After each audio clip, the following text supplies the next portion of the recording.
Shalom, shalom à l'Éternel Jéhovah, notre Dieu assis sur le trône, seul soit la gloire. Je suis votre homme serviteur, le prophète Jérémie Naoum, et je peux vous dire, ce n'est pas moi qui convainc, c'est le Saint-Esprit qui convainc. J'aimerais vous enseigner sur vos anges et vos rêves. Vos anges et vos rêves. Maintenant, j'aimerais que vous fassiez la distinction rapidement.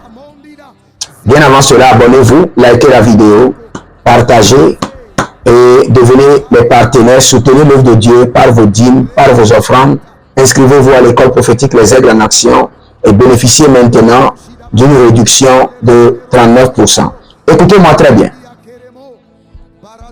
Faites la différence.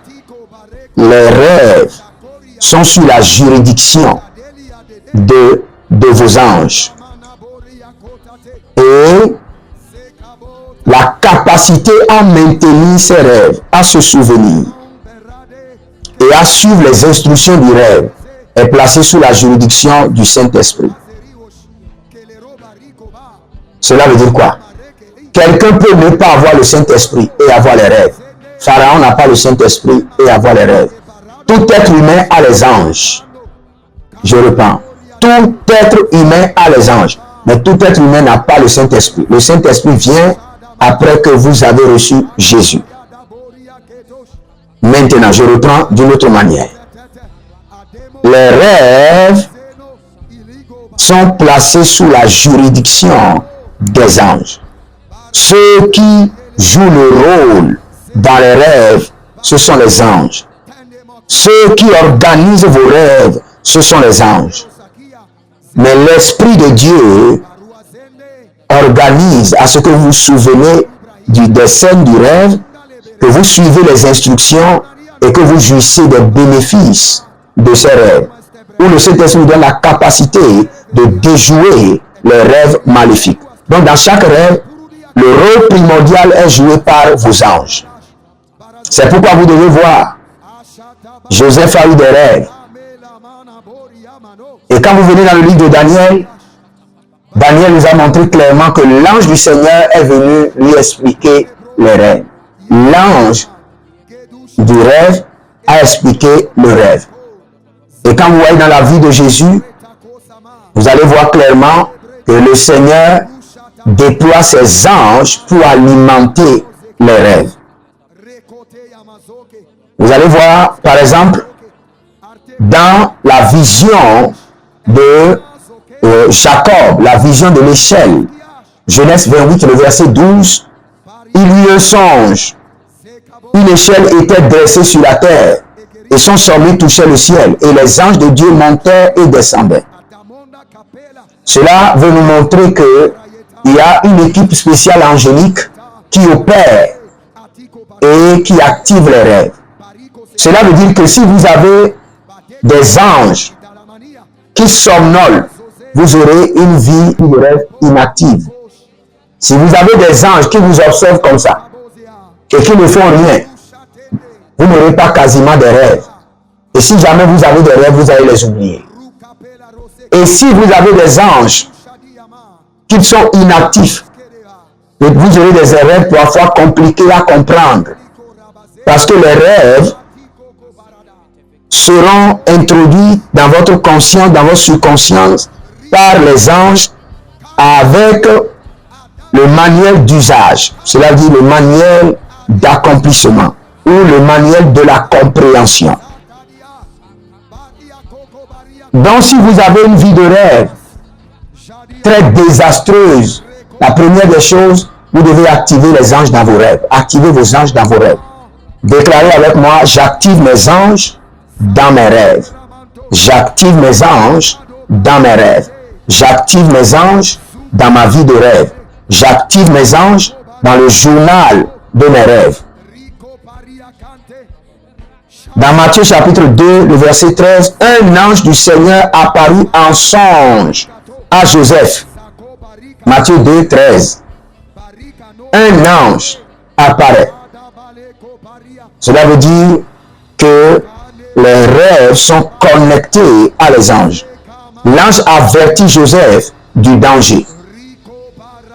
Donc cela veut dire que si vous voulez avoir des rêves équilibrés, compréhensibles, bien activés, bien structurés, vous devez toujours engager les anges dans vos rêves. Avant de vous coucher, déclarez toujours, cette nuit, j'active les anges de l'Éternel pour conduire, alimenter et approvisionner ma vie de rêve au nom de Jésus.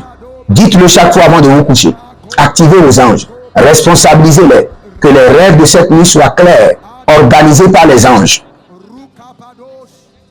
Vous devez voir à Gabaon, l'Éternel apparut en songe à Salomon pendant la nuit.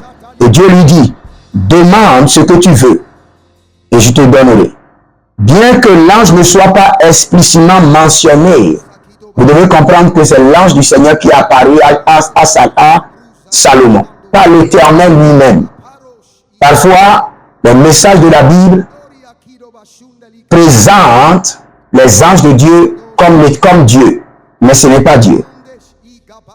Dans le livre de Daniel, Daniel chapitre 7, le verset 16, je m'approcherai de l'un de ceux qui étaient là et je lui demandais ce qu'il y avait de vrai dans toutes ces choses.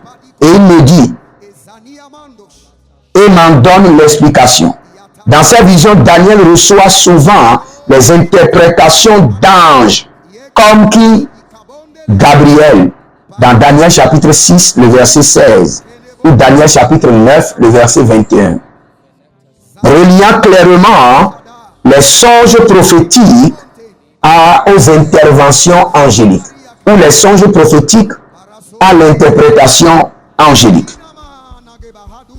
Maintenant, regardez les songes de Pilate. Matthieu 27, le verset 19. Pendant que Pilate était assis sur le tribunal, sa femme lui dit qu'il n'y a rien entre toi et ce juste, car aujourd'hui, j'ai beaucoup souffert en songe à cause de lui. Bien que l'ange ne soit pas nommé, là, nous avons compris clairement qu'un ange est apparu et n'est pas resté seulement derrière la scène pour jouer le rôle.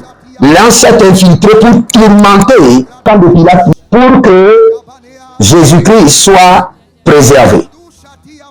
Donc quand vous voyez Joseph, Daniel, Jacob, Salomon, vous voulez voir clairement qu'il y a une implication des anges dans nos rêves. Non seulement l'implication, le rôle est joué hors scène par les anges. Et l'explication de ces rêves sont encore organisées par les anges. J'aimerais prier pour vous maintenant. Et je connecte votre vie de rêve à vos anges. Je connecte vos anges à vos vies de rêve. Écrivez Amen dans les commentaires. Je connecte votre vie de rêve à vos anges. Et je connecte vos anges à vos vies de rêve. Maintenant, Garibo Mozobe, Barizozorido Kasikabra Hazos, Si vous êtes en ligne, abonnez-vous, likez la vidéo, partagez et vous verrez la gloire de Dieu. Inscrivez-vous à l'école prophétique Les Zèbres en Action. Il y a quelqu'un qui s'appelle Nabil. Nabil. Nabil. Nabil. Je ne sais pas si c'est un prénom, mais j'entends Nabil. Et le Seigneur dit qu'il vous délivre de l'accident, qu'il vous délivre du malheur. Nabil, le Seigneur te délivre de l'accident, le Seigneur te délivre du malheur. Au nom de Jésus-Christ de Nazareth. Abonnez-vous maintenant, likez la vidéo, partagez, et vous pouvez demander une consultation prophétique, un entretien VIP pour appel vidéo, 30 minutes d'appel vidéo. Inscrivez-vous maintenant et vous verrez la gloire de Dieu. Écrivez dans les commentaires avant de partir, l'Éternel a parlé, l'Éternel a agi. Shalom.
Libérez.